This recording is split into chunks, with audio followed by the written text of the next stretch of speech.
you tell her that she knows Swahili? Are you sure? Yes. I'm You not do. from Kenya, right? You do. No, you do. I do? From the Lion King. Lion King? Hakuna Matata? Oh, Is that? Yes. That's what you Hakuna Matata. That's Swahili. So I you know it's all like a. know something. Really? Yes. It means nowhere. It means no more. Oh, okay. Yeah. I never think about that way.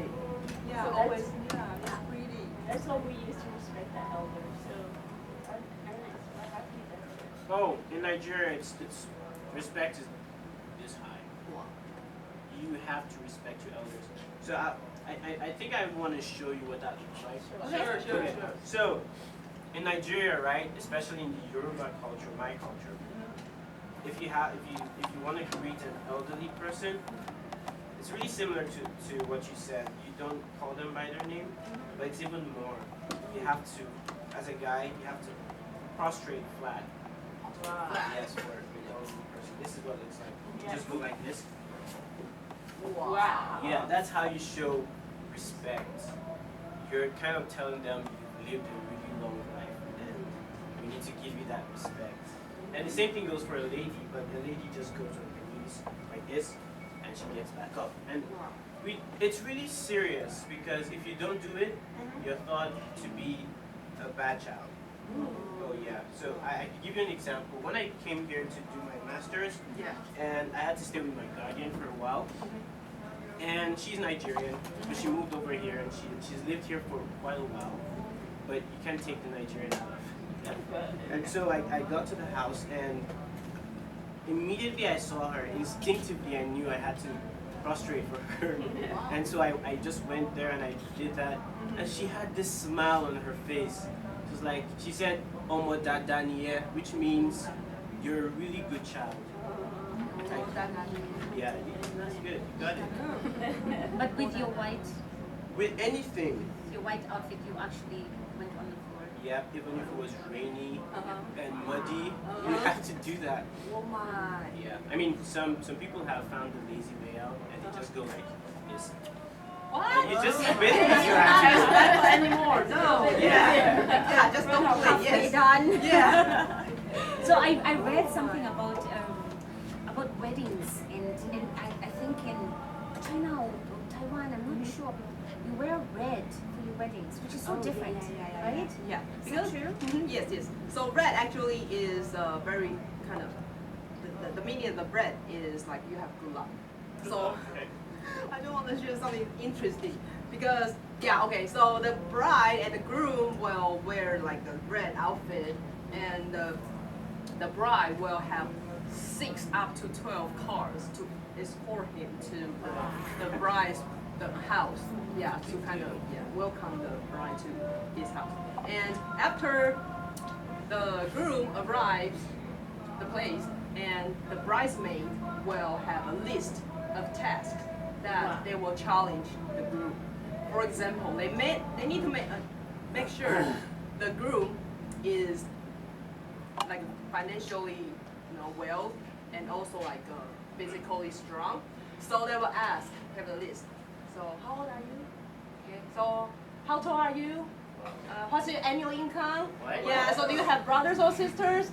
Are you the only child, or do you have parents? Because they are expecting the groom is single and the only child, so the bride will not have any burden, because they don't want to deal with like So funny. father-in-law or mother-in-law issue.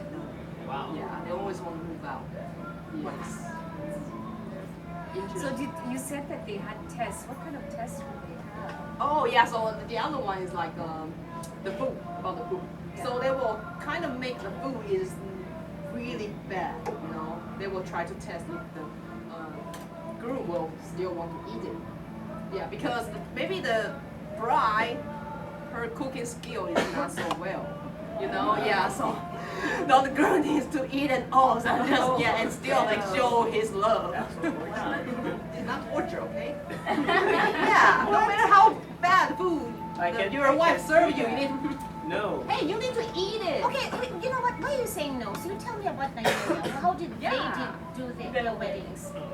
Well, we actually have fun in our weddings. You sure? Yes, Yeah, a okay. lot of fun. Okay, I'm gonna tell you. I like to show you stuff. Okay. So, just follow me to this world, okay? Wedding is going on. Yeah. And then you have the groom's family at the side, and then at the other end you have the bride's family.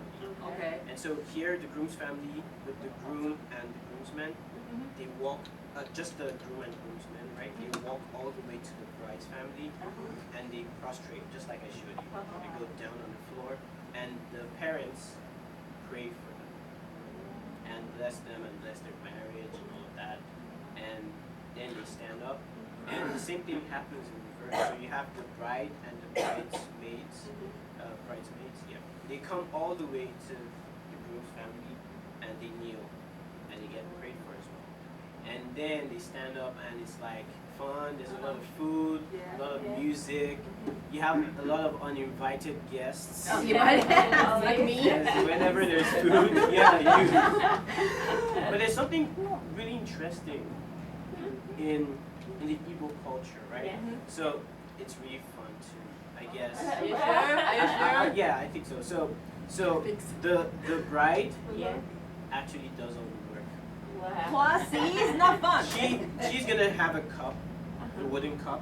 It's gonna be filled with wine, and so she's going around. Now picture like hundreds of men sitting in the crowd, and she has to find her husband, and so she has to like go look around, like where's my husband, and then everyone's trying to like call her attention, like I'm your husband, I'm cute, I'm handsome, you know. And she's trying to find him, and she goes all the way and walks around, and then when she finally finds him, she goes on her knees, and then she gives him the cup to drink. And when he drinks it, it's like yes, hooray, you know. Oh, that's and pretty. yeah, it's fun. Yeah, It's a lot. but I will never want to get married in Nigeria. Yeah, I will never do that. No. Maybe it's a lot of work. Yeah. I mean, you I want to- forget about the work because you really want to get married, don't you? Yeah, Okay, romantic. okay. So I want to hear, okay, so we've heard about the Nigerian thing. How about you in Congo? How did you do it? Let me show you how we do weddings in Congo. So, Okay. you're gonna be the groom. You. Okay, You're gonna be the groom. Yes. You're gonna be the bride. Oh, you're the bride. You're gonna go over there. So the groom's gonna come to the bride's house along with his uncles, family members. You all coming? So, what are you here for? I'm here for my bride. Your bride? Come on. Money? Money? Yes. Money. I should have money. Okay. Put some money on the floor. Yeah. More? More? Yes. Good. More? Whoa. Nice. Good. Okay. Yay. Once the groom is welcome inside the house, they're gonna exchange some words. Then the bride's sisters or the bride's cousin, you can come out the bride's sister. Oh, my sister something. Cousin will parade in front of the groom. This is just to see if the groom knows the woman he can pull. Okay. Show me the bride. Hi, honey. You are so handsome. Did you come for me? No. Sorry. I didn't want No, walk one, please. And how about me? King Kong Barbie. I think you're like King Kong Barbie, right? You're not? No. No? No. No, I'm strong enough. I can do a poo-poo for you. No. Every day. No. No. Where is that all? Where's my bride? Oh, I forgot to tell you. We send your bride to her father's village, but we need some money for the flight ticket to bring her in the city. What? Your money. Is that really big? Just give it all.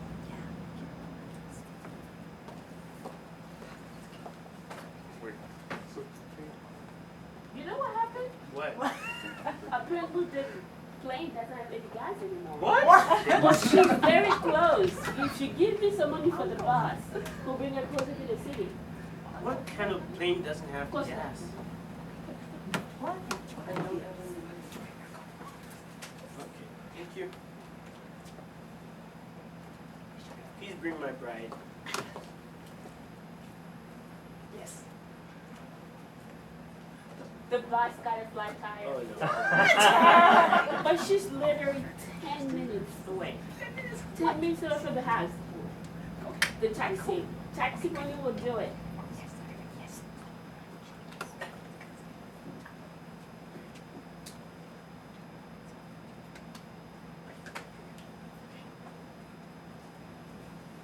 Please let her come this time. Oh. Yes, finally, my bride. Wait. Oh, what is Did you bring everything on the dowry list? Yes. Yes. Thank you.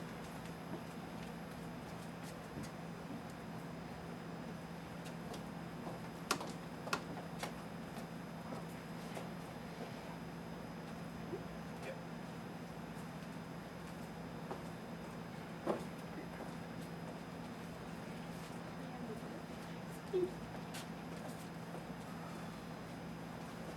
This last step is very important. The groom will take the dowry money, will put it on the table, and if the bride accepts to marry the groom, will take the money, will give it to her father or the uncles. And once she does, there's no turning back. That's it.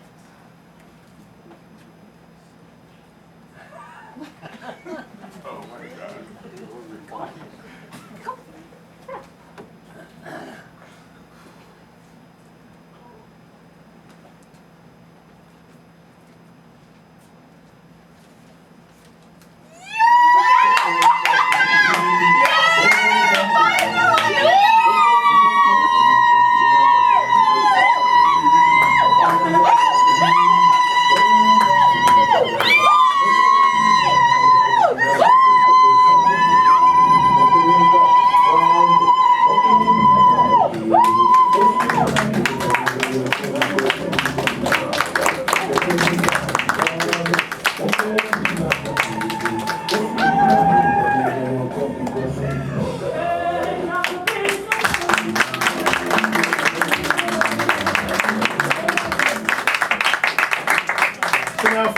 We'll have a talk back. You guys can ask any question you like about their stories and their experiences, or about the process of developing this production. Whatever you like.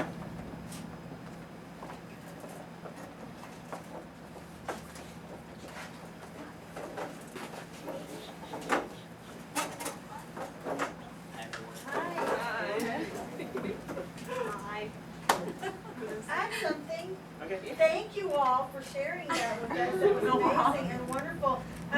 So, you're all students right now? I am. Okay. I'm working. Okay. I graduated. I did. I'm working right now. Did you all? How did you all come together to do this? You go.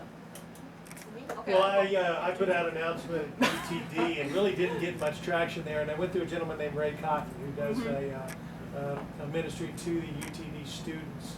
The organization picks them up from the airport, and if they come in earlier than their classes started and the dorms aren't open yet, they let them stay at their house. They just have a real, UTD has a real welcoming spirit to foreign students. There's over 100 different countries represented at UTD. And so I called him, and we originally had 12 students come out and start the process, and it wiggled down to 5. We are the gutsy ones. Thank you for that. What are you all majoring in or have majored? Are you done? So I am presently doing my master's in telecoms engineering. I'll be done this December. Awesome. Yeah, I got my master in innovation and entrepreneurship. And I did accounting and marketing. I'm a banker. MBA in accounting. And I did my bachelor in biology. Cool. Anyone else? What, each of you, what do you like best about Texas? Everything. Yeah, the food is good. People are nice. I like the people most. Yes. Well, it's funny that the question comes up with what surprised you most about America and stuff, and they all talked about having gone to other places in America and Texas being the nicest. Yes. So, Yeah. Yes. Yes, we love it. It gets really hot though. Like It is. sometimes it's hotter than Nigeria. Yes. Oh well, yeah. You could, yeah, but it's really hot. It gets really hot. I'm like, what? Is the sun here or something? Do you guys still have a lot of family? Do you have any family in America? I have like an aunt, Yeah, I don't. but most of my family is back here. Yeah, we know you don't because you wanted to get away From home. But yeah, I have a brother and a sister, and I have a nephew and niece, and my niece has got 2 children, so I'm officially, I don't know, you call it great aunt here, Great. but I would be officially a grandmother. Wow. Yeah, so I do have family here. Yeah. So yeah, I have my sister and my 2 younger brothers. Elijah, Janet, and They're here. Yes. Nice. Hi guys. Well, yeah, that's what she said. So with all the tradition and culture being over in America, do you still, with you being basically alone, do you still try to keep it within your own home, your friends or whatever? So I want to be sure what you're asking. Do you mean do we communicate with our families over there? Do you bring your culture, even though your family is still, does your culture still travel with you course, in yeah, America? Definitely. I mean, I could tell you an example. So I had like a culture shock when I got here with the whole greeting thing, because I grew up like learning to greet people and like calling elderly people by the title and their name. You don't just say James or, I mean, it was so hard doing that. Mr. Prince. Like I was in my mind I was thinking Mr. Prince, or, you Yeah. know. But then he was like, you could just say James. I'm like, but yeah, that was one thing I kind of had a challenge with when I first came here. So, but the thing is, your culture will always be with you. It's all about trying to adapt and understand what works. You know, for example, in Nigeria, we can get this close when we're talking to each other, but here it's like you guys are like, Yeah. hey There's Matt, no how are space. you? Yeah. It's right there, and I'm like, and someone could walk through. You know, like there's a lot of space, but we don't have that kind of space. So there are a lot of little things that are different, but generally, like there's still, I think there are a lot of similarities at the same time. See, for me, I think it's different for me because, as you know, I was a romantic and I wanted to come to the States because I read all these books. So, coming to the States, I think I wanted to do things that were not readily available to me. Like, I used to hike a lot, and I saw this woman one day, and she had earphones, and she was rollerblading, and I said, I have got to do that. So I bought rollerblades, and I thought, you know, I know how to do this, and geez, did I fall down like on the grass? But I learned how to do it, and in time I would do I'll do 14 miles, 7 miles going, 7 miles coming back, and so I rollerblade a lot. So I wanted really to experience things that were not readily available in my country, and so I've gone skydiving, and you know, I want to go snorkeling, and then you know, so different things. There was a reason why I came here. I wanted to do something that was not available for me before. So I think for me, the culture, there's stuff that I love about my culture, and it's really hard for me to let it go. So I've learned to like take the good and look to that, and take the good and look to that. For me to call, like, entity that I cannot call, I always call it Mr. James. And I've lived in Europe, because Europe also is kind of similar to here. They call people by their name. It's been about close to 20 years since I lived out of Africa, but I still keep that. It's for me, that's how, if somebody is older to me and I call them by Mr., I have to put some respect. There's no way I can talk to that person down because I'm already giving that respect. So I really like to keep like that. I like to keep like that. But other things that I had to change, for example, in Congo, when an adult is speaking to me, I cannot stare at them. So I have to put down, like sometimes looking at him, but if you are staring at them, that's very polite. But here in America, you have to look at the person in their eyes. It's not polite to be like looking down. It's like you're not listening to them. Stuff like that I have to adjust. But there's stuff that about my culture that I really cherish and I like to give that. Even if I'm real far away from my parents, we get them. I think same here for Taiwanese culture. I always like looking for everybody's last name. You know, like for maybe you are Mr. Prince and Mr. Smith or Mrs. Smith. You always need to have the title. Even for like your managers, you know, you don't call their like first name, never, ever. So it's really hard for me as well. Like you will instinctively sticking for the last name instead of first name. Yeah, and also when you kind of maybe greet some of the elders, you really need to kind of you need to bow. Yeah, you need to bow. And also like if you go into like some people's like a party and you know that they are older than you, you will definitely say hi. Yeah, you will always do that. Yeah, and it's You hard. don't have to go on the ground. Yes. Yeah, that one's better. That may be a little clue as to why employers like foreign employees, because they have a more respectful attitude than American people do, or at least demonstrate. I don't know, that's just a thought that just came to me. Another thing that I would like to keep is like here in America, when you go to somebody, they're gonna cook pasta. It's not mean, but it's just that how you guys are. Like it's pasta too, there'll be just pasta and the tomato sauce, maybe a little bread.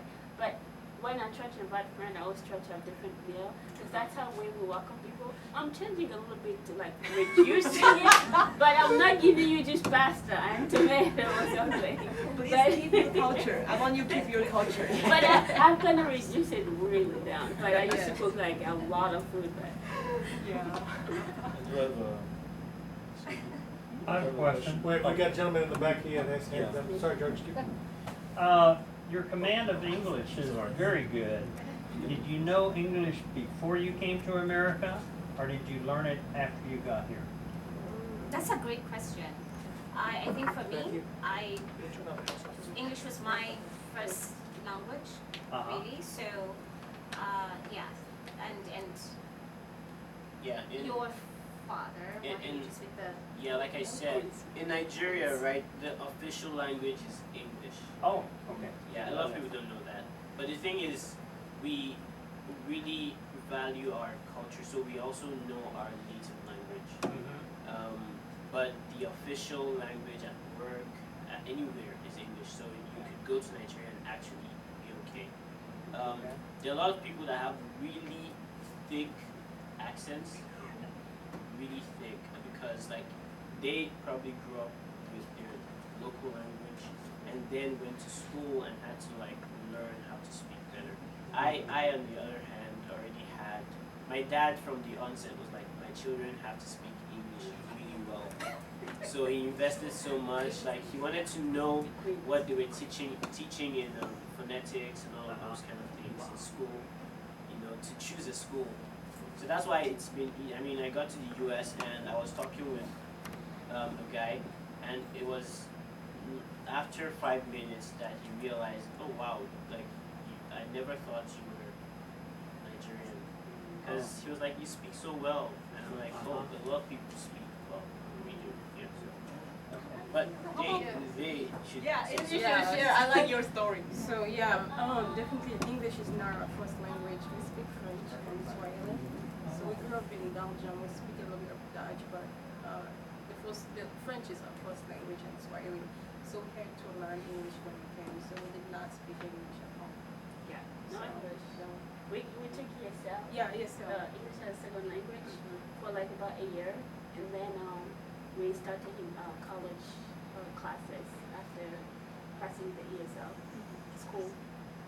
So, but the thing is, you talking about speaking English, most African countries, depending on who colonized you. That's Oh yeah, one that's a big country. factor. We were colonized by Belgium, so we Yeah. speak French. Yeah. We were colonized by England. By we English, would so speak English is Okay. like You don't choose obviously. the language.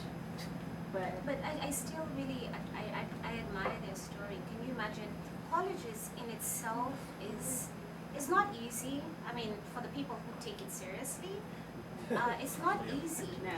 But can you imagine going through those classes and the lecturer is talking in a language that you're just learning?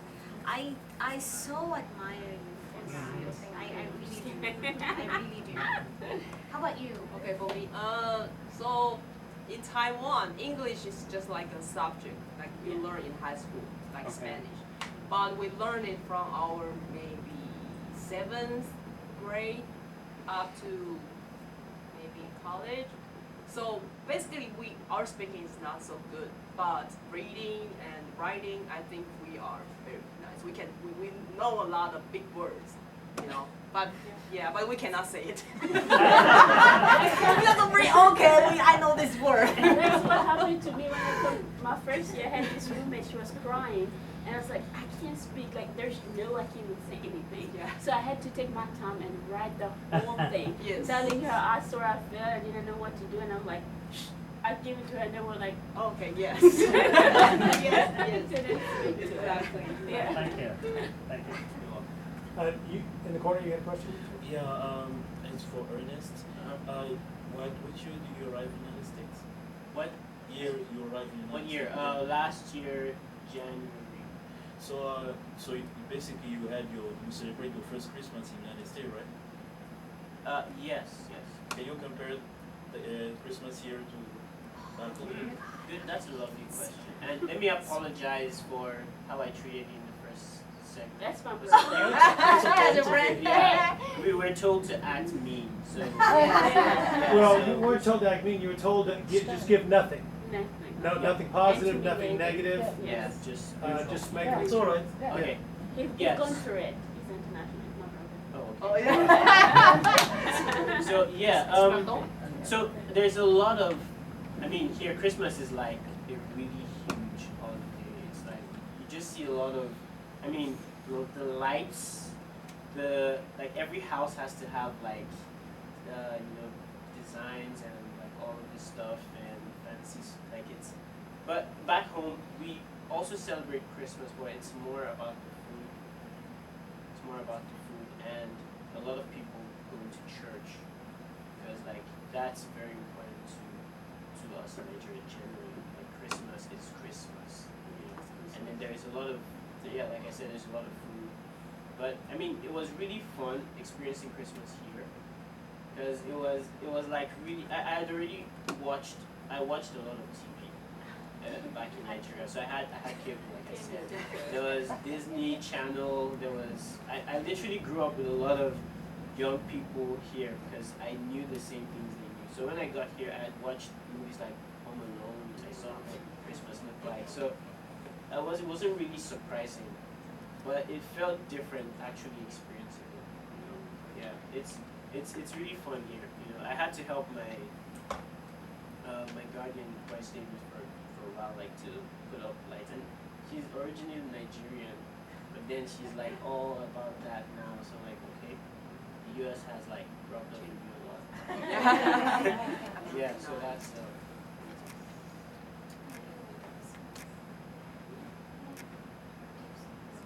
Anything else? Have, like, New Year's. For me, Christmas was, as soon as I could read, I really, really seriously read all these novels. And they were all based kind of in the States. So for me, in my head, I was the only one who gave Christmas gifts. Christmas was not about giving gifts. In Kenya, I was saying Kenya, it was not about giving gifts. It was about celebrating the birth of Christ. So it was literally about Christ, and it was kind of I want to equate it to Thanksgiving, because that is when family came together and we slaughtered the goat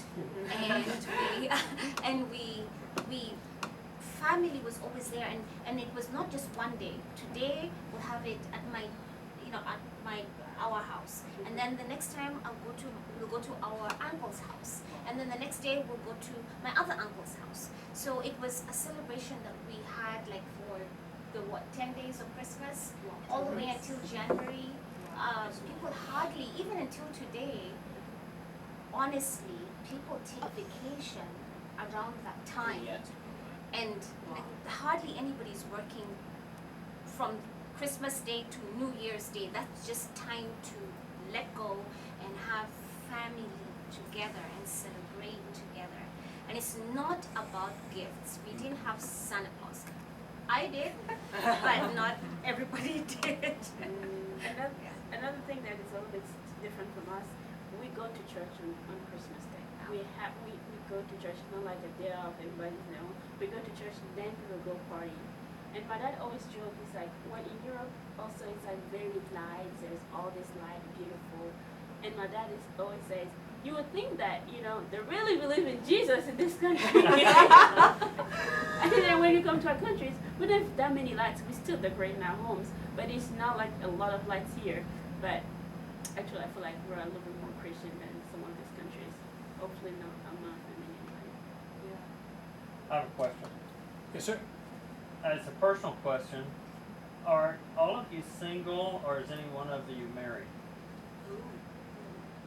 That's kind of personal. I was coming to the United That States. is so good. Who wants to go first? You go first, Ernest. You're the I'm obviously single. I'm still in school. Why? Okay, that's not a good reason. That's not a good reason. Okay. But no, I'm not married. I'm single. Okay. Yeah, single. Can you guess? Yeah, you guess. I found my person. So there's a part two to my question. If you are married, did you get married in America, or did you get married before you came? I think I'm the only one. Yes. Yes. I got married here. He's from Oklahoma. Yeah, so yeah. I'm still fighting for that white picket fence. Just curious. Congratulations. Thank you. Yeah, well, single. You guys, do you all plan on staying in America? Yeah, everyone seems to ask that question. We'll just say the way we said it the other day. So, personally, when I got here, I didn't have any. I basically came here to study and get as much knowledge and experience as I can and go back. That was what I actually came from. But I had it at the back of my mind that there are opportunities, and I wouldn't be wise if I didn't take hold of those opportunities. So I was asked at the embassy, like, are you gonna come back? And I was very honest with them. I said, I have family here. I have people that look up to me that I want to be in their lives.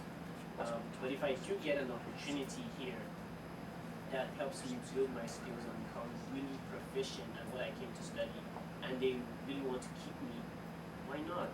So I told them the truth, and they let me in. So I guess they trust me. Yeah. So yeah, that's how it is.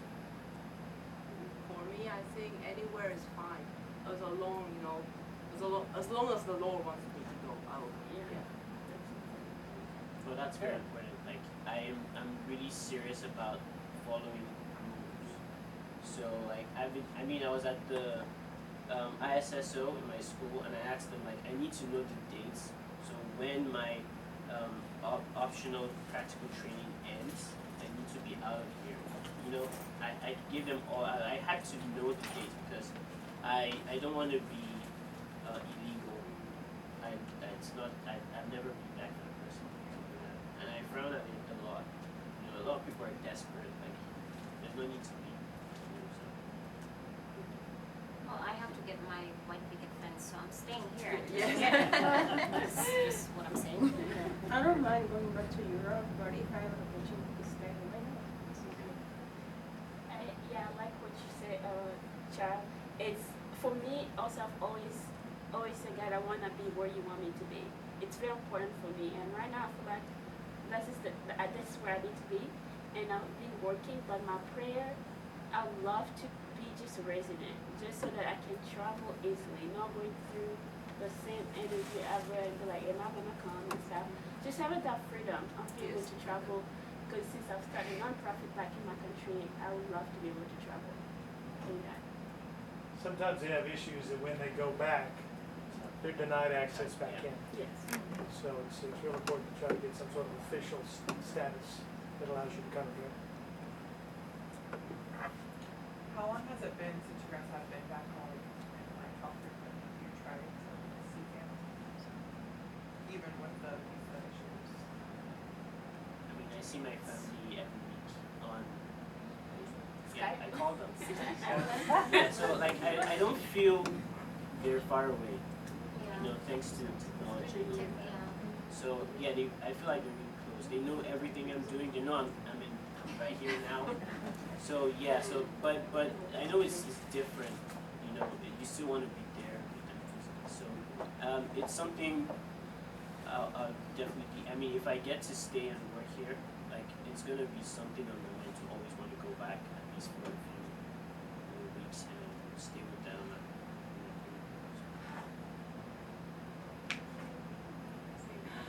For me, may depends on the whole visa status. So I think when I was students, because of the visa issue, I don't know if I can get a job. So that took me around like almost 3 years to go back to Taiwan. So and right now, but I did visit my family every once a year. It's very expensive to get a ticket to actually fly home. So for me, it took me a while. I don't want to tell you how long because then you're going to start calculating how old I am, and I have a problem about that. But anyway, the last time I was home was about